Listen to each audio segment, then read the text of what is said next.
Good morning friends. Prabhat study classes में आप सभी का हार्दिक स्वागत है। तो जैसे कि आप सबको पता होगा कि हिंदी साहित्य के हमारे जो 1000 प्रश्न उत्तर सीरीज चल रहे हैं उसका अब तक जो है हमने 2 क्लास कंप्लीट कर लिया है। 200 महत्वपूर्ण हिंदी साहित्य के प्रश्न उत्तर डिस्कस किए जा चुके हैं। आज पार्ट 3 की शुरुआत होने जा रही है और आज भी जो है हम 100 महत्वपूर्ण हिंदी साहित्य के प्रश्न उत्तर डिस्कस करेंगे जो कई बार परीक्षा में पूछा गया है, जैसे RPSC, net JRF, LT, set, PGT में प्रश्न पूछे गए। तो बहुत ही महत्वपूर्ण प्रश्न उत्तर आज हम डिस्कस करेंगे। और इससे पहले हमने आदिकाल से लेकर आधुनिक काल, हिंदी भाषा एवं हिंदी साहित्य के जो प्रमुख काल विभाजन और नामकरण हुए हैं उनसे जुड़े वन लाइनर क्वेश्चन सीरीज भी हमारी कंप्लीट हो चुकी है। तो अगर आपने अभी तक मेरे प्रीवियस क्लासेस नहीं देखे हैं तो आप जाके देख सकते हैं। हिंदी साहित्य एमसीक्यू के नाम से आपको एक प्लेलिस्ट मिल जाएगा, आप वहाँ पे जाके देख सकते हैं। बहुत ही महत्वपूर्ण प्रश्न उत्तर हमने डिस्कस किए हैं जो कई बार परीक्षा में पूछा गया है। तो चलिए शुरू करते हैं आज का क्लास। सूफी काव्य परंपरा भक्ति काल बहुत ही प्रसिद्ध काल माना जाता है। भक्ति काल, इसको जो है हिंदी साहित्य का स्वर्ण युग कहा जाता है। तो कई बार जो है इससे प्रश्न पूछे जाते हैं। चलिए आगे बढ़ते हैं।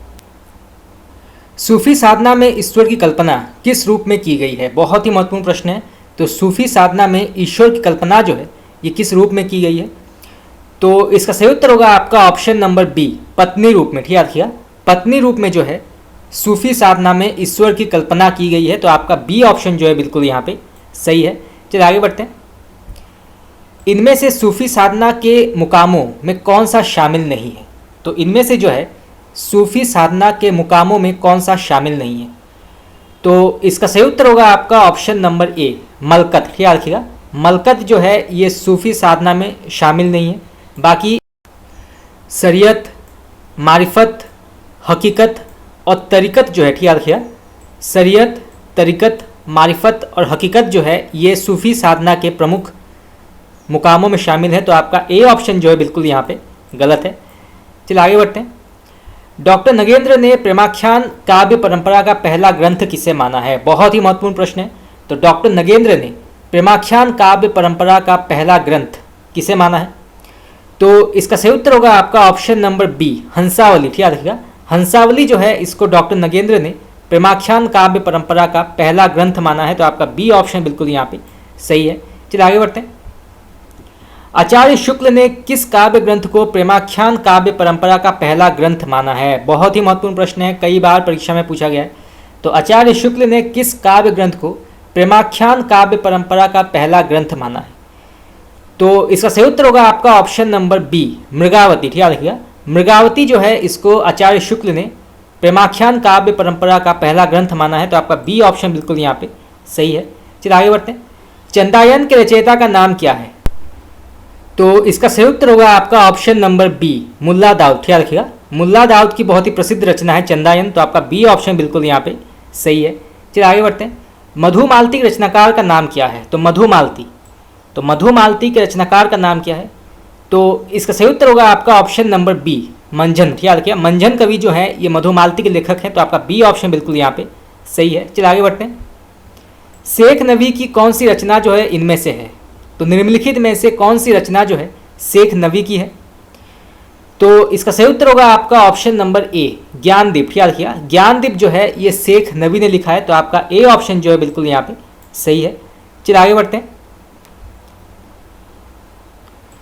माधवानल कामकंदला नामक रचना किस कवि की मानी जाती है? बहुत ही प्रसिद्ध रचना है। तो माधवानल कामकंदला नामक रचना जो है किस कवि ने लिखा है? तो इसका सही उत्तर होगा आपका ऑप्शन नंबर बी, गणपति। ख्याल रखिएगा गणपति ने लिखा है माधवानल कामकंदला। तो आपका बी ऑप्शन बिल्कुल यहाँ पे सही है। चलिए आगे बढ़ते हैं। रूपमंजरी के रचयिता का नाम क्या है? बहुत ही प्रसिद्ध पुस्तक है, कई बार जो है परीक्षा में पूछा जाता है। रूपमंजरी बहुत ही प्रसिद्ध रचना है। तो इसका रचयिता कौन है? तो इसका सही उत्तर होगा आपका ऑप्शन नंबर बी, नंददास। ठीक है, नंददास की बहुत ही प्रसिद्ध रचना है रूपमंजरी। तो आपका बी ऑप्शन बिल्कुल यहाँ पे सही है। चलिए आगे बढ़ते हैं। गणपति रचित माधवानल कामकंदला किस भाषा में रचित है? बहुत ही महत्वपूर्ण प्रश्न है। तो गणपति रचित माधवानल कामकंदला किस भाषा में लिखा गया है? तो इसका सही उत्तर होगा आपका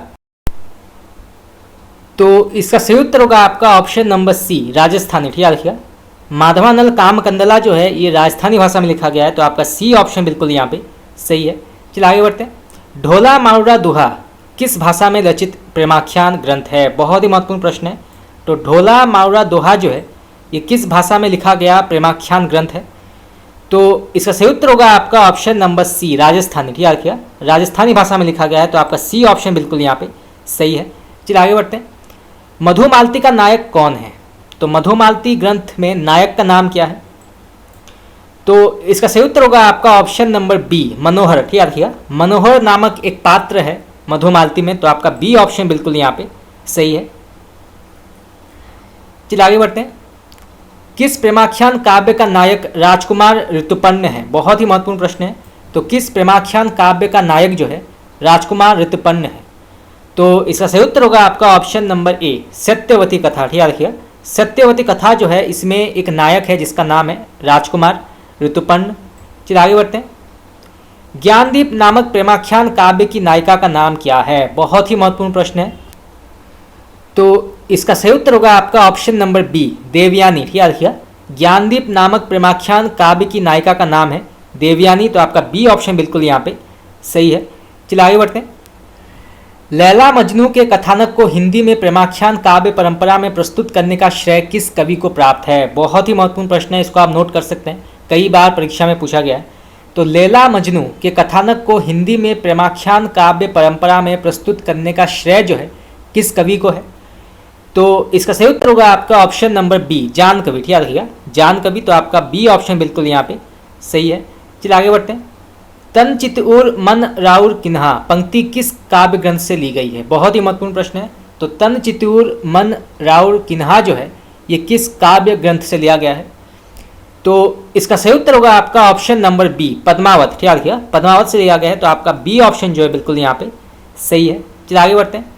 रत्नशेखर कथा के आधार पर हिंदी में कौन सा ग्रंथ लिखा गया था? बहुत ही महत्वपूर्ण प्रश्न है ये। तो रत्नशेखर कथा के आधार पर हिंदी में कौन सा ग्रंथ लिखा गया था? तो इसका सही उत्तर होगा आपका ऑप्शन नंबर बी, पद्मावत। याद रखिएगा, पद्मावत।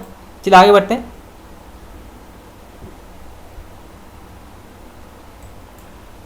ओ में जानी कवित अस किन्हा मकु ये रहे जगत मह चिन्हा, ये पंक्ति जो है किस कवि ने लिखा है?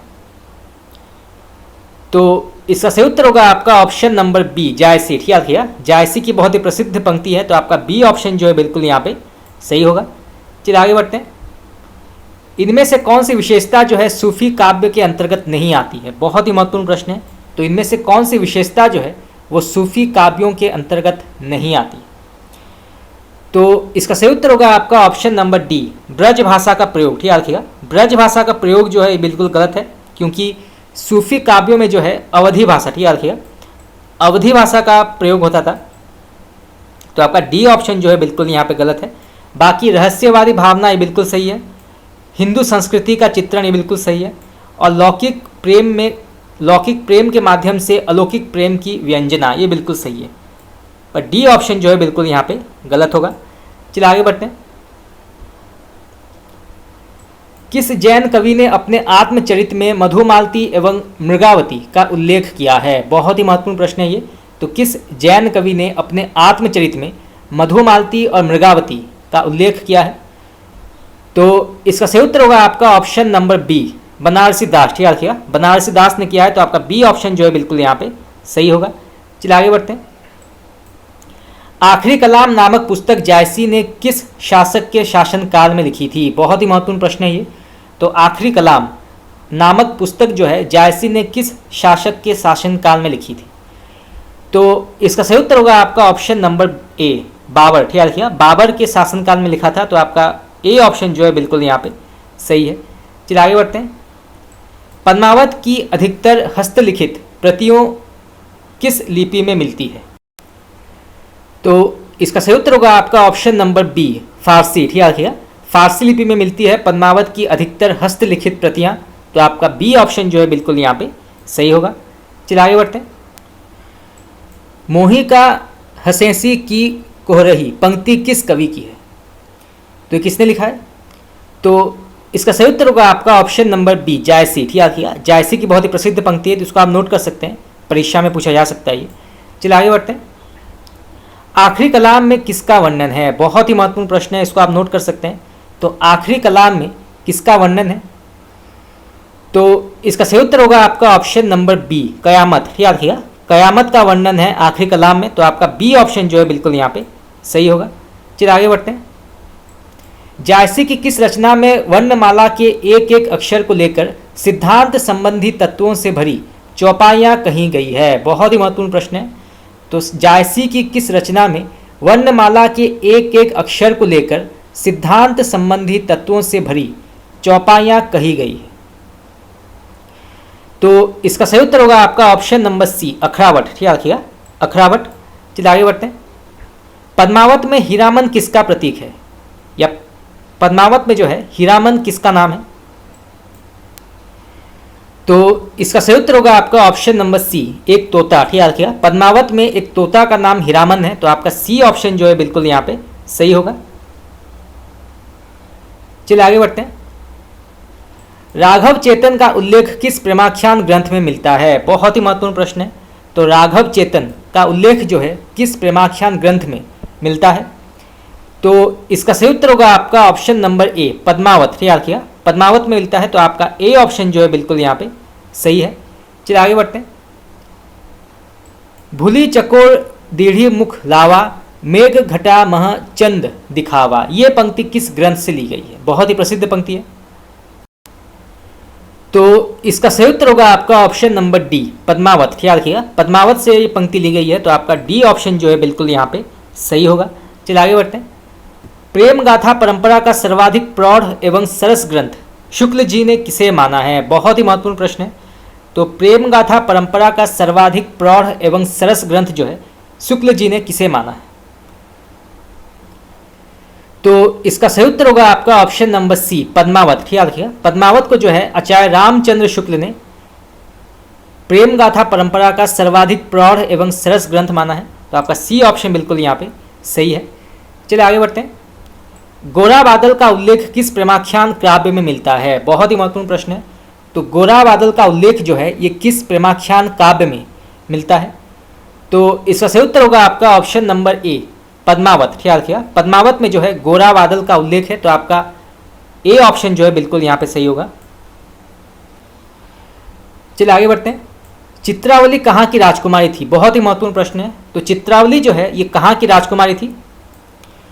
तो इसका सही उत्तर होगा आपका ऑप्शन नंबर ए, रूपनगर। ठीक रखिएगा, रूपनगर की बहुत ही प्रसिद्ध राजकुमारी थी चित्रावली, तो आपका ए ऑप्शन जो है बिल्कुल यहाँ पे सही है। चलिए आगे बढ़ते हैं। जायसी के पद्मावत में कितनी अर्धालियों के बाद एक दोहा है? बहुत ही महत्वपूर्ण प्रश्न है। तो जायसी के पद्मावत में कितनी अर्धलियों के बाद दोहा है? तो इसका सही उत्तर होगा आपका ऑप्शन नंबर बी, 7। ठीक रखिएगा, 7, तो आपका बी ऑप्शन बिल्कुल यहाँ पे सही है। चलिए आगे बढ़ते हैं। कहा मानसर चाहा सो पाई, पारस रूप यहाँ लागी आई, ये पंक्ति किस कवि ने लिखी है? बहुत ही प्रसिद्ध पंक्ति है, तो किसने कहा है? तो इसका सही उत्तर होगा आपका ऑप्शन नंबर बी, जायसी। ठीक रखिएगा, जायसी की बहुत ही प्रसिद्ध पंक्ति है, तो इसको आप नोट कर सकते हैं। चलिए आगे बढ़ते हैं। विरह वर्णन के अंतर्गत पद्मावत में 12 मासा का प्रारंभ किस महीने से जायसी ने किया है? बहुत ही महत्वपूर्ण प्रश्न है। तो विरह वर्णन के अंतर्गत जो है पद्मावत में 12 मासा का प्रारंभ किस महीने से जायसी ने किया है? तो इसका सही उत्तर होगा आपका ऑप्शन नंबर डी, आषाढ़। ठीक रखिएगा, आषाढ़ के महीने से जो है 12 मासा का प्रारंभ किया है जायसी ने, तो आपका डी ऑप्शन जो है बिल्कुल यहाँ पे सही है। चलिए आगे बढ़ते हैं। नूर मोहम्मद की कौन सी रचना जो है आध्यात्मिक रूपक मानी जाती है? बहुत ही महत्वपूर्ण प्रश्न है ये। तो नूर मोहम्मद की कौन सी रचना जो है आध्यात्मिक रूपक मानी जाती है? तो इसका सही उत्तर होगा आपका ऑप्शन नंबर ए, अनुराग बांसुरी। ठीक रखिएगा, अनुराग बांसुरी जो है ये आध्यात्मिक रूपक मानी जाती है नूर मोहम्मद की, तो आपका बी, ए ऑप्शन जो है बिल्कुल यहाँ पे सही है। चलिए आगे बढ़ते हैं। हंसावली की नायिका कहाँ की राजकुमारी थी? तो हंसावली की नायिका जो है ये कहाँ की राजकुमारी थी? तो इसका सही उत्तर होगा आपका ऑप्शन नंबर ए, पाटन। ठीक रखिएगा, पाटन की राजकुमारी थी हंसावली की नायिका, तो आपका ए ऑप्शन जो है बिल्कुल यहाँ पे सही है। चलिए आगे बढ़ते हैं। पद्मावत का रचनाकाल क्या है? तो पद्मावत का रचनाकाल यहाँ पूछा गया है, तो इसका सही उत्तर होगा आपका ऑप्शन नंबर सी, 1540 ईस्वी। ठीक है, रखिएगा 1540 ईस्वी में पद्मावत लिखा गया था, तो आपका सी ऑप्शन जो है बिल्कुल यहाँ पे सही होगा। चलिए आगे बढ़ते हैं। जायसी ने अपने किस गुरु का उल्लेख जो है पद्मावत में किया है? बहुत ही महत्वपूर्ण प्रश्न है, इसको आप नोट कर सकते हैं। तो जायसी ने अपने किस गुरु का उल्लेख जो है पद्मावत में किया है? तो इसका सही उत्तर होगा आपका option number B, Syed Ashraf. ठीक है, रखिएगा सैयद अशरफ का उल्लेख किया है जायसी ने, तो आपका बी ऑप्शन जो है बिल्कुल यहाँ पे सही होगा। चलिए आगे बढ़ते हैं। यह तन जारो छार के कहो कि पवन उड़ाओ, ये पंक्ति किस काव्य ग्रंथ से ली गई है? बहुत ही महत्वपूर्ण प्रश्न है। तो ये पंक्ति है, ये किस काव्य ग्रंथ से ली गई है? तो इसका सही उत्तर होगा आपका ऑप्शन नंबर ए, पद्मावत। ठीक है, किया पद्मावत से ली गई है, तो आपका ए ऑप्शन जो है बिल्कुल यहाँ पे सही है। चलिए आगे बढ़ते हैं। भीष्म साहनी को तमस उपन्यास पर साहित्य अकादमी पुरस्कार कब मिला था? बहुत ही महत्वपूर्ण प्रश्न है। तो भीष्म साहनी को तमस उपन्यास पर साहित्य अकादमी पुरस्कार कब मिला था? तो इसका सही उत्तर होगा आपका ऑप्शन नंबर बी, 1975 में। ठीक है, रखिएगा 1975 में मिला था, तो आपका बी ऑप्शन जो है बिल्कुल यहाँ पे सही होगा। चलिए आगे बढ़ते हैं। मुझे चांद चाहिए रचना किस कवि की मानी जाती है? तो मुझे चांद चाहिए रचना जो है किस कवि की है? तो इसका सही उत्तर होगा आपका option number A, Surendra Verma. की याद रखिएगा सुरेंद्र वर्मा की बहुत ही प्रसिद्ध रचना है मुझे चांद चाहिए। ये कई बार जो है प्रश्न नेट में पूछा गया है, पीजीटी और पीजीटी में प्रश्न पूछा गया है, तो बहुत ही महत्वपूर्ण प्रश्न है, इसको आप नोट कर सकते हैं। चलिए आगे बढ़ते हैं। उदय प्रकाश को किस रचना पर साहित्य अकादमी पुरस्कार मिला था? बहुत ही महत्वपूर्ण प्रश्न है ये। तो उदय प्रकाश को जो है किस रचना पर साहित्य अकादमी पुरस्कार मिला था? तो इसका सही उत्तर होगा आपका ऑप्शन नंबर डी, मोहनदास। ठीक है, देखिए मोहनदास को इनको मिला था, तो आपका डी ऑप्शन जो है बिल्कुल यहाँ पे सही है। चलिए आगे बढ़ते हैं। आग की हंसी रचना किस कवि की मानी जाती है? आग की हंसी, तो इसका सही उत्तर होगा आपका ऑप्शन नंबर बी, रामदरस मिश्र। ठीक है, रखिएगा रामदरस मिश्र जो है इनकी रचना है आग की हंसी, तो आपका बी ऑप्शन जो है बिल्कुल यहाँ पे सही होगा। चलिए आगे बढ़ते हैं। नासिरा शर्मा को पारिजात उपन्यास पर साहित्य अकादमी पुरस्कार कब मिला था? बहुत ही महत्वपूर्ण प्रश्न है, इसको आप नोट कर सकते हैं। तो नासिरा शर्मा को पारिजात उपन्यास पर साहित्य अकादमी पुरस्कार कब मिला था? तो इसका सही उत्तर होगा आपका ऑप्शन नंबर बी, 2016। ठीक है, रखिएगा 2016 में मिला था, तो आपका बी ऑप्शन जो है बिल्कुल यहाँ पे सही होगा। चलिए आगे बढ़ते हैं। कैलाश वाजपेयी को किस रचना पर साहित्य अकादमी पुरस्कार मिला था? तो कैलाश वाजपेयी को किस रचना पर जो है साहित्य अकादमी पुरस्कार मिला था? तो इसका सही उत्तर होगा आपका ऑप्शन नंबर ए, हवा में हस्ताक्षर। ठीक है, रखिएगा हवा में हस्ताक्षर। चलिए आगे बढ़ते हैं। चिदम्बरा रचना पर पंत को ज्ञानपीठ पुरस्कार कब मिला था? बहुत ही महत्वपूर्ण प्रश्न है, इसको आप नोट कर सकते हैं। तो चिदम्बरा रचना पर जो है पंत को ज्ञानपीठ पुरस्कार कब मिला था? तो इसका सही उत्तर होगा आपका ऑप्शन नंबर बी, 1968 में। ठीक है, रखिएगा 1968। चलिए आगे बढ़ते हैं। कितनी नावों में कितनी बार रचना पर अज्ञेय को ज्ञानपीठ पुरस्कार कब मिला था? बहुत ही महत्वपूर्ण प्रश्न है। तो कितनी नावों में कितनी बार रचना पर अज्ञेय को ज्ञानपीठ पुरस्कार कब मिला था? तो इसका सही उत्तर होगा आपका ऑप्शन नंबर सी, 1978 में। ठीक है, रखिएगा 1978। चलिए आगे बढ़ते हैं। श्रीलाल शुक्ल को साहित्य अकादमी पुरस्कार किस रचना पर मिला था? बहुत ही महत्वपूर्ण प्रश्न है। तो श्रीलाल शुक्ल को साहित्य अकादमी पुरस्कार किस रचना पर मिला था? तो इसका सही उत्तर होगा आपका ऑप्शन नंबर ए, राग दरबारी। ठीक है, रखिएगा राग दरबारी बहुत ही प्रसिद्ध उपन्यास है ये श्रीलाल शुक्ल की, तो आपका ए ऑप्शन जो है बिल्कुल यहाँ पे सही होगा। चलिए आगे बढ़ते हैं। माखनलाल चतुर्वेदी को साहित्य अकादमी पुरस्कार किस रचना पर मिला था? बहुत ही महत्वपूर्ण प्रश्न है। तो माखनलाल चतुर्वेदी को जो है साहित्य अकादमी पुरस्कार किस रचना पर मिला था? तो इसका सही उत्तर होगा आपका option number C, Him Tarangini. ठीक है, रखिएगा हिम तरंगिणी के लिए मिला था, तो आपका सी ऑप्शन जो है बिल्कुल यहाँ पे सही होगा। चलिए आगे बढ़ते हैं। कवित रत्नाकर और काव्य कल्पद्रुम के रचयिता का नाम क्या है? बहुत ही महत्वपूर्ण प्रश्न है। तो कवित रत्नाकर और काव्य कल्पद्रुम के रचयिता का नाम क्या है? तो इसका सही उत्तर होगा आपका ऑप्शन नंबर ए, सेनापति। ठीक है, रखिएगा सेनापति की बहुत ही प्रसिद्ध रचना है कवित रत्नाकर और काव्य कल्पद्रुम, तो आपका ए ऑप्शन जो है बिल्कुल यहाँ पे सही होगा। चलिए आगे बढ़ते हैं। सीता को प्रधानता देकर रचित ग्रंथ सीतायन के रचयिता का नाम क्या है? बहुत ही महत्वपूर्ण प्रश्न है। तो सीता को प्रधानता देकर रचित ग्रंथ सीतायन के रचयिता का नाम क्या है? तो इसका सही उत्तर होगा आपका ऑप्शन नंबर सी, राम प्रिया शरण। ठीक है, राम प्रिया शरण जो है इन्होंने लिखा है सीतायन, जो कि सीता के को प्रधानता देकर जो है ग्रंथ लिखा गया है। तो आपका सी ऑप्शन जो है बिल्कुल यहाँ पे सही होगा। चलिए आगे बढ़ते हैं। राम भक्ति में स्वसुखी शाखा के प्रवर्तक कौन है? बहुत ही महत्वपूर्ण प्रश्न है। तो राम भक्ति में स्वसुखी शाखा के प्रवर्तक कौन है? तो इसका सही उत्तर होगा आपका ऑप्शन नंबर सी, राम शरण दास। ठीक है, ऑप्शन नंबर सी। चलिए आगे बढ़ते हैं। राम भक्ति में तत्व सुखी शाखा के प्रवर्तक कौन है? तो अब पूछा गया है कि राम भक्ति में तत्व सुखी शाखा के प्रवर्तक कौन है? तो इसका सही उत्तर होगा आपका ऑप्शन नंबर बी, जीवाराम। ठीक है, देखिए जीवाराम जो है ये तत्व सुखी शाखा के प्रवर्तक हैं। तो आपका बी ऑप्शन जो है बिल्कुल यहाँ पे सही होगा। चलिए आगे बढ़ते हैं। तुलसीदास ने बीमारी से मुक्ति पाने के लिए किस ग्रंथ की रचना की है? बहुत ही महत्वपूर्ण प्रश्न है, ये आपका नेट में पूछा गया है। तो बहुत ही महत्वपूर्ण प्रश्न है ये। तो तुलसीदास ने बीमारी से मुक्ति पाने के लिए किस ग्रंथ की रचना की है? तो इसका सही उत्तर होगा आपका ऑप्शन नंबर सी, हनुमान बाहुक। ठीक है, हनुमान बाहुक। चलिए आगे बढ़ते हैं। परहित सरिस धर्म नहीं भाई, ये पंक्ति किसकी है? बहुत ही प्रसिद्ध पंक्ति है, कई बार परीक्षा में पूछा गया है, तो इसको आप नोट कर सकते हैं। परहित सरिस धर्म नहीं भाई, ये पंक्ति किसने लिखा है? तो इसका सही उत्तर होगा आपका ऑप्शन नंबर ए, तुलसीदास। याद रखिएगा, तुलसीदास ने लिखा है। तो आपका ए ऑप्शन बिल्कुल यहाँ पे सही होगा। चलिए आगे बढ़ते हैं। गोरख जगायो जोग भक्ति भगायो लोग, ये पंक्ति किसकी है? ये किसने लिखा है? तो गोरख जगायो जोग भक्ति भगायो लोग, ये पंक्ति किसकी है? तो इसका सही उत्तर होगा आपका ऑप्शन नंबर ए, तुलसीदास। याद रखिएगा, तुलसीदास की बहुत ही प्रसिद्ध पंक्ति है, तो उसको आप नोट कर सकते हैं। चलिए आगे बढ़ते हैं। तुलसीदास किस दार्शनिक मत के भक्त माने जाते हैं? बहुत ही महत्वपूर्ण प्रश्न है। तो तुलसीदास जो हैं ये किस दार्शनिक मत के भक्त कवि माने जाते हैं? तो इसका सही उत्तर होगा आपका ऑप्शन नंबर डी, विशिष्टाद्वैतवाद। याद रखिएगा, विशिष्टाद्वैतवाद। चलिए आगे बढ़ते हैं।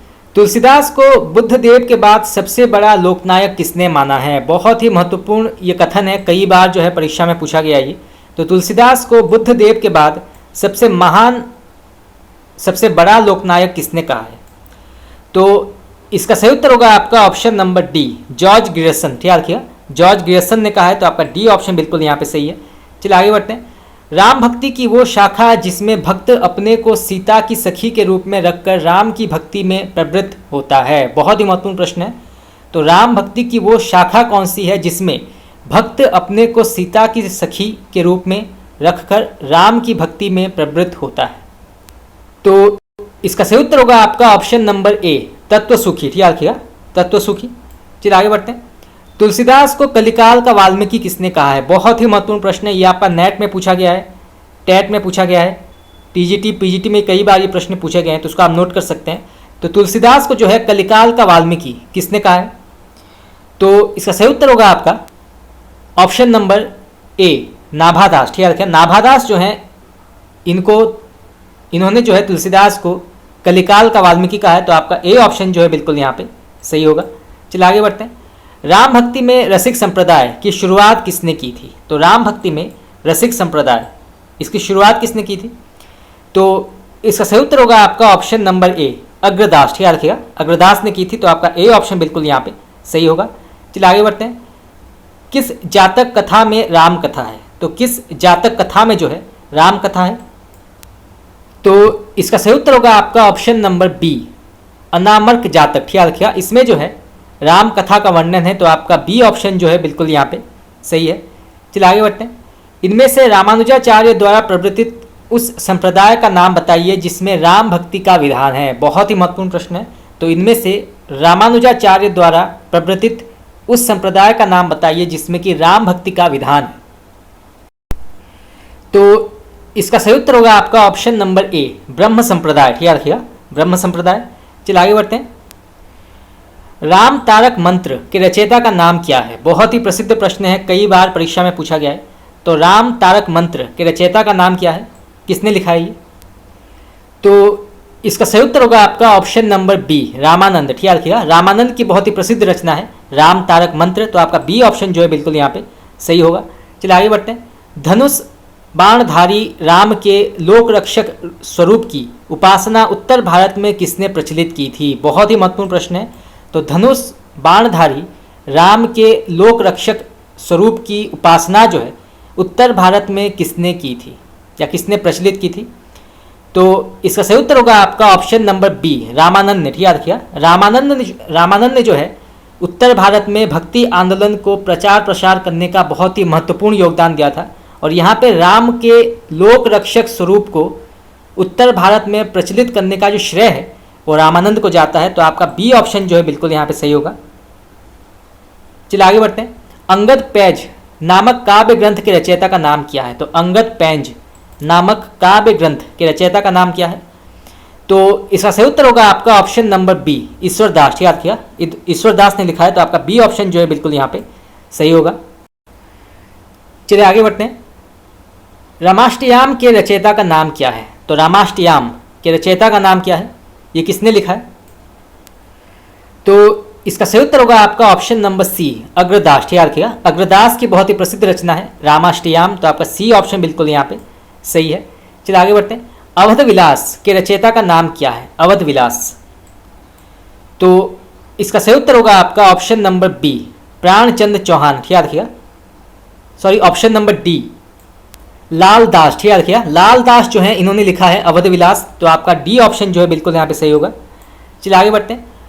हनुमान नाटक के रचयिता का नाम क्या है? हनुमान नाटक ये किसने लिखा है?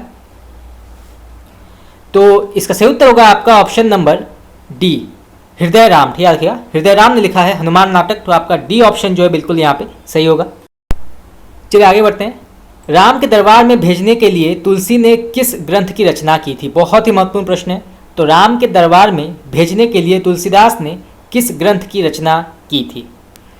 तो इसका सही उत्तर होगा आपका option number D, Vinay Patrika. ठीक याद रखिएगा, विनय पत्रिका। चलिए आगे बढ़ते हैं। इनमें से कौन सी रचना जो है तुलसीदास की नहीं है? तो निम्नलिखित में से कौन सी रचना जो है गोस्वामी तुलसीदास ने नहीं लिखा है? तो इसका सही उत्तर होगा आपका ऑप्शन नंबर सी, रुक्मिणी मंगल। ठीक याद रखिएगा, रुक्मिणी मंगल जो है इसके लेखक तुलसीदास नहीं है। बाकी पार्वती मंगल, जानकी मंगल, बरवे रामायण, विनय पत्रिका, रामचरितमानस, हनुमान बाहुक, ये जो है प्रमुख तुलसीदास की रचनाएं हैं। पर आपका सी ऑप्शन जो है बिल्कुल यहाँ पे गलत होगा। चलिए आगे बढ़ते हैं। श्री रामाचंद्र पद्धति ग्रंथ के रचयिता कौन है? बहुत ही महत्वपूर्ण प्रश्न है, इसको आप नोट कर सकते हैं। तो श्री रामाचंद्र पद्धति ग्रंथ के रचयिता का नाम क्या है? तो इसका सही उत्तर होगा आपका ऑप्शन नंबर डी, रामानंद। ठीक याद रखिएगा, रामानंद। चलिए आगे बढ़ते हैं। मूल गोसाई चरित के रचयिता का नाम क्या है? मूल गोसाई चरित के रचयिता का नाम क्या है? तो इसका सही उत्तर होगा आपका ऑप्शन नंबर डी, बैनी माधव दास। ठीक याद रखिएगा, बैनी माधव दास जो है इसके लेखक हैं मूल गोसाई चरित के। तो आपका डी ऑप्शन जो है बिल्कुल यहाँ पे सही होगा। चलिए आगे बढ़ते हैं। तुलसीदास के जीवन चरित्र को जानने के लिए कौन सा ग्रंथ सर्वाधिक उपयुक्त है? बहुत ही महत्वपूर्ण प्रश्न है। तो तुलसीदास के जीवन चरित्र को जानने के लिए कौन सा ग्रंथ जो है सर्वाधिक उपयुक्त है? तो इसका सही उत्तर होगा आपका ऑप्शन नंबर बी, मूल गोसाई चरित। ठीक याद रखिएगा, मूल गोसाई चरित जो है ये आपका सही आंसर है। तो आपका बी ऑप्शन बिल्कुल यहाँ पे सही होगा। चलिए आगे बढ़ते हैं। तुलसीदास की किस रचना में उनके जीवन से संबंधित वृतांत अधिक हैं? बहुत ही महत्वपूर्ण प्रश्न है। तो तुलसीदास की किस रचना में जो है उनके जीवन से संबंधित वृतांत अधिक हैं? तो इसका सही उत्तर होगा आपका ऑप्शन नंबर सी, कवितावली। ठीक याद रखिएगा, कवितावली। चलिए आगे बढ़ते हैं। तुलसीदास का समय इनमें से कौन सा है?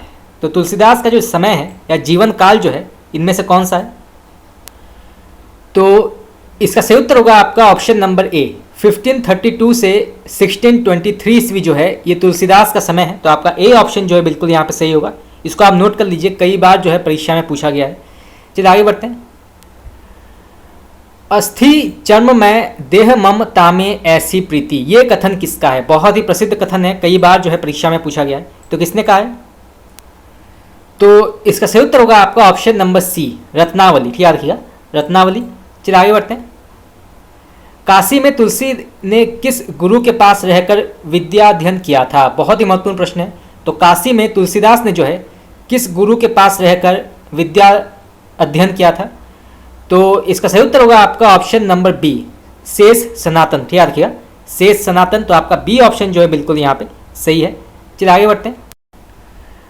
आचार्य रामचंद्र शुक्ल ने तुलसी के प्रामाणिक ग्रंथ की संख्या कितनी मानी है? बहुत ही महत्वपूर्ण प्रश्न है। तो आचार्य शुक्ल के अनुसार तुलसी के प्रामाणिक ग्रंथों की संख्या कितनी है?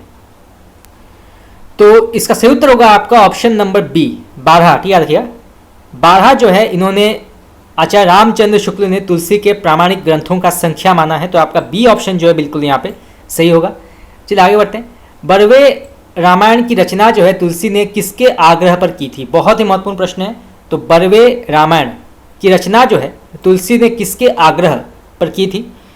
तो इसका सही उत्तर होगा आपका ऑप्शन नंबर बी, रहीम। क्या किया? रहीम के कहने पर जो है तुलसीदास ने बरवे रामायण की रचना की थी। तो आपका बी ऑप्शन बिल्कुल यहाँ पे सही है। चलिए आगे बढ़ते हैं। तुलसी की गीतावली किस कवि की रचना से प्रभावित थी? बहुत ही महत्वपूर्ण प्रश्न है। तो तुलसी की जो गीतावली है ये किस कवि की रचना से प्रभावित थी? तो इसका सही उत्तर होगा आपका ऑप्शन नंबर बी, सूरदास। ठीक याद किया, सूरदास के रचना पर प्रभावित थी गीतावली। तो आपका बी ऑप्शन जो है बिल्कुल यहाँ पे सही होगा। चलिए आगे बढ़ते हैं। पौरुषीय रामायण के रचयिता का नाम क्या है? तो ये किसने लिखा है? तो इसका सही उत्तर होगा आपका ऑप्शन नंबर सी, नरहरि वापट। ठीक है, रखिएगा नरहरि वापट। चलिए आगे बढ़ते हैं। रामानंद वर्णाश्रम व्यवस्था को समाज के लिए स्वीकार करते थे किंतु उपासना के क्षेत्र में नहीं। ये मत इनमें से किसका है? बहुत ही महत्वपूर्ण प्रश्न है। तो रामानंद जो है ये वर्णाश्रम व्यवस्था को समाज के लिए स्वीकार करते थे किंतु उपासना के लिए नहीं। तो ये कथन किसका है? तो इसका सही उत्तर होगा आपका ऑप्शन नंबर सी, आचार्य रामचंद्र शुक्ल ने। याद किया, तो आपका सी ऑप्शन जो है बिल्कुल यहाँ पे सही होगा। चलिए आगे बढ़ते हैं। रामचरितमानस की रचना कब प्रारंभ हुई थी? बहुत ही महत्वपूर्ण प्रश्न है। ये आपका नेट में पूछा गया है, टेट में पूछा गया है, विभिन्न प्रकार के कॉम्पिटेटिव परीक्षा में ये पूछा गया है। तो रामचरितमानस की रचना जो है कब प्रारंभ हुई थी? तो इसका सही उत्तर होगा आपका ऑप्शन नंबर ए, 1631 ईस्वी। याद रखिएगा 1631 में ये शुरू हुआ था। तो आपका ए ऑप्शन जो है बिल्कुल यहाँ पे सही होगा। चलिए आगे बढ़ते हैं। इनमें से राम कथा का मार्मिक प्रसंग कौन सा है? तो इनमें से राम कथा का मार्मिक प्रसंग जो है कौन सा है? तो इसका सही उत्तर होगा आपका ऑप्शन नंबर बी, चित्रकूट प्रसंग। याद रखिएगा चित्रकूट प्रसंग जो है ये राम कथा का मार्मिक प्रसंग माना जाता है। तो आपका बी ऑप्शन बिल्कुल यहाँ पे सही होगा। चलिए आगे बढ़ते हैं। ज्ञान भक्ति का विशद विवेचन रामचरितमानस के किस कांड में है? बहुत ही महत्वपूर्ण प्रश्न है। तो ज्ञान भक्ति का विशद विवेचन जो है ये रामचरितमानस के किस काव्य या किस कांड में है? तो इसका सही उत्तर होगा आपका ऑप्शन नंबर सी, उत्तरकांड। याद रखिएगा उत्तरकांड में जो है ज्ञान भक्ति का विशद विवेचन किया गया है। तो आपका सी ऑप्शन बिल्कुल यहाँ पे सही है। चलिए आगे बढ़ते हैं। सूरदास की रचना में संस्कृत की कोमलकांत पदावली और अनुप्रासों की वह छटा नहीं है जो तुलसी की रचना में दिखाई पड़ती है। ये कथन किसका है? बहुत ही प्रसिद्ध कथन है, कई बार परीक्षा में पूछा गया है। तो सूरदास की रचना में संस्कृत की कोमलकांत पदावली और अनुप्रासों की वो छटा नहीं है जो तुलसी की रचना में दिखाई पड़ती है। ये किसने कहा है? तो इसका सही उत्तर होगा आपका ऑप्शन नंबर सी, आचार्य रामचंद्र शुक्ल ने। ठीक है, रखिएगा तो आपका सी ऑप्शन बिल्कुल यहाँ पे सही है। चलिए आगे बढ़ते हैं। दुल्हा राम सिय दुल्हरी ये पंक्ति तुलसीदास के किस काव्य ग्रंथ से ली गई है? बहुत ही महत्वपूर्ण प्रश्न है। तो ये जो पंक्ति है ये किस काव्य ग्रंथ से ली गई है? ये कई बार प्रश्न जो है परीक्षा में पूछा गया है, तो उसको आप नोट कर सकते हैं। तो इसका सही उत्तर होगा आपका ऑप्शन नंबर बी, गीतावली। ठीक है, रखिएगा गीतावली। चलिए आगे बढ़ते हैं। बालधि विशाल विकराल ज्वाल जाल मानो लंक लिलीबे को काल रसना पसारी है ये पंक्ति किस काव्य ग्रंथ से ली गई है? तो इसका सही उत्तर होगा आपका ऑप्शन नंबर ए, कवितावली। ठीक है, रखिएगा कवितावली से ली गई है। तो आपका ए ऑप्शन बिल्कुल यहाँ पे सही है। चलिए आगे बढ़ते हैं। केशव कही ना जाई का कहिए ये पंक्ति किस कवि ने लिखी है? बहुत ही प्रसिद्ध पंक्ति है, कई बार परीक्षा में पूछा गया है। तो केशव कही ना जाए का कहिए ये किसने कहा है? तो इसका सही उत्तर होगा आपका ऑप्शन नंबर सी, तुलसीदास ने। ठीक है, तुलसीदास ने कहा है। तो आपका सी ऑप्शन बिल्कुल यहाँ पे सही है। चलिए आगे बढ़ते हैं। जाके प्रिय न राम वैदेही ये पद किस पुस्तक में लिखी गई है? बहुत ही प्रसिद्ध पद है, कई बार परीक्षा में पूछा गया है। तो जाके प्रिय न राम वैदेही, ये पद जो है किस पुस्तक से ली गई है? तो इसका सही उत्तर होगा आपका option number B, Vinay Patrika. याद रखिएगा, ये जो पद है ये विनय पत्रिका से ली गई है, तो आपका बी ऑप्शन बिल्कुल यहाँ पे सही है। चलिए आगे बढ़ते हैं। तुलसीदास की भक्ति किस प्रकार की मानी जाती है? बहुत ही महत्वपूर्ण प्रश्न है। जिस प्रकार से सूरदास की भक्ति जो है वो साक्ष्य भाव है, वात्सल्य भाव है, मीराबाई की जो भक्ति है वो माधुर्य भाव है, उसी प्रकार तुलसीदास की भक्ति जो है किस प्रकार की मानी जाती है? तो इसका सही उत्तर होगा आपका ऑप्शन नंबर बी, दास्य भाव। ठीक है, रखिएगा, तुलसीदास की जो भक्ति है वो दास्य भाव है, तो आपका बी ऑप्शन बिल्कुल यहाँ पे सही होगा। चलिए आगे बढ़ते हैं। राम भक्ति काव्य परंपरा में दाम्पत्य मूलक उपासना को लेकर चलाने वाले श्रृंगारी भावना के प्रवर्तक कौन है? बहुत ही महत्वपूर्ण प्रश्न है। तो राम भक्ति काव्य परंपरा में दाम्पत्य मूलक उपासना को लेकर चलने वाले श्रृंगारी भावना के प्रवर्तक कौन है? तो इसको आप नोट कर सकते हैं, परीक्षा में पूछा जा सकता है। तो इसका सही उत्तर होगा आपका ऑप्शन नंबर सी, रामचरण दास। ठीक है, रखिएगा, रामचरण दास। चलिए आगे बढ़ते हैं। रामचरितमानस का प्रारंभ तुलसीदास ने कहाँ से किया था? बहुत ही महत्वपूर्ण प्रश्न है। तो रामचरितमानस जो है इसका प्रारंभ तुलसीदास ने कहाँ से किया था? तो इसका सही उत्तर होगा आपका ऑप्शन नंबर बी, अयोध्या। ठीक है, रखिएगा, अयोध्या से जो है रामचरितमानस का प्रारंभ किया था तुलसीदास ने, तो आपका बी ऑप्शन बिल्कुल यहाँ पे सही होगा। चलिए आगे बढ़ते हैं। राम भक्ति शाखा के अंतर्गत वैरागी दल का गठन किसने किया था? बहुत ही महत्वपूर्ण प्रश्न है, इसको आप नोट कर सकते हैं। तो राम भक्ति शाखा के अंतर्गत जो है वैरागी दल का गठन किसने किया था? तो इसका सही उत्तर होगा आपका ऑप्शन नंबर ए, रामानंद। ठीक है, रखिएगा, रामानंद जो है राम भक्ति शाखा के अंतर्गत वैरागी दल का गठन किया था, तो आपका ए ऑप्शन जो है बिल्कुल यहाँ पे सही होगा। चलिए आगे बढ़ते हैं। जानकी जी की सखी बनकर रचना करने वाले राम भक्त कवि का नाम क्या है? बहुत ही महत्वपूर्ण प्रश्न है, इसको आप नोट कर सकते हैं, कई बार जो है परीक्षा में पूछा गया है। तो जानकी जी की सखी बनकर रचना करने वाले राम भक्त कवि का नाम क्या है? तो इसका सही उत्तर होगा आपका ऑप्शन नंबर ए, अग्रदास। ठीक है, रखिएगा, अग्रदास। चलिए आगे बढ़ते हैं। नाभादास जी के गुरु का नाम क्या है? तो नाभादास के गुरु का नाम क्या है? तो इसका सही उत्तर होगा आपका ऑप्शन नंबर ए, अग्रदास। ठीक है, रखिएगा, अग्रदास जो है ये नाभादास के गुरु हैं, तो आपका ए ऑप्शन जो है बिल्कुल यहाँ पे सही होगा। चलिए आगे बढ़ते हैं। भक्तमाल में कितने भक्तों के चरित्र का वर्णन किया गया है? बहुत ही महत्वपूर्ण प्रश्न है ये। तो भक्तमाल में जो है कितने भक्तों के चरित्र का वर्णन किया गया है? तो इसका सही उत्तर होगा आपका ऑप्शन नंबर सी, 200। ठीक है, रखिएगा, 200 भक्तों का वर्णन है भक्तमाल में, तो आपका सी ऑप्शन जो है बिल्कुल यहाँ पे सही होगा। चलिए आगे बढ़ते हैं। कली कुटिल जीव विस्तार हित वाल्मीकि तुलसी भयो, ये पंक्ति किस कवि की मानी जाती है? बहुत ही प्रसिद्ध पंक्ति है, कई बार परीक्षा में पूछा गया है। कली कुटिल जीव विस्तार हित वाल्मीकि तुलसी भयो, ये पंक्ति किसने लिखा है? तो इसका सही उत्तर होगा आपका ऑप्शन नंबर बी, नाभादास। ठीक है, रखिए, नाभादास। तो आपका बी ऑप्शन जो है बिल्कुल यहाँ पे सही है। तो फ्रेंड्स, आज के लिए इतना ही। आज हमने कुछ और महत्वपूर्ण हिंदी साहित्य के प्रश्नोत्तर डिस्कस किए जो कई बार जो है परीक्षा में पूछे जाते हैं। आज पार्ट 3 समाप्त हो चुका है, कल पार्ट 4 की शुरुआत होगी, और कल भी जो है हम 100 महत्वपूर्ण हिंदी साहित्य के प्रश्नोत्तर डिस्कस करेंगे, और ऐसे करके हम संपूर्ण 1000 प्रश्नोत्तर सीरीज हम डिस्कस कर लेंगे जो कई बार जो है परीक्षा में पूछा गया है। तो फ्रेंड्स, आज के लिए इतना ही। आप लोगों को कैसा लगा क्लास आप मुझे बता सकते हैं कमेंट करके। आपका बहुत बहुत धन्यवाद।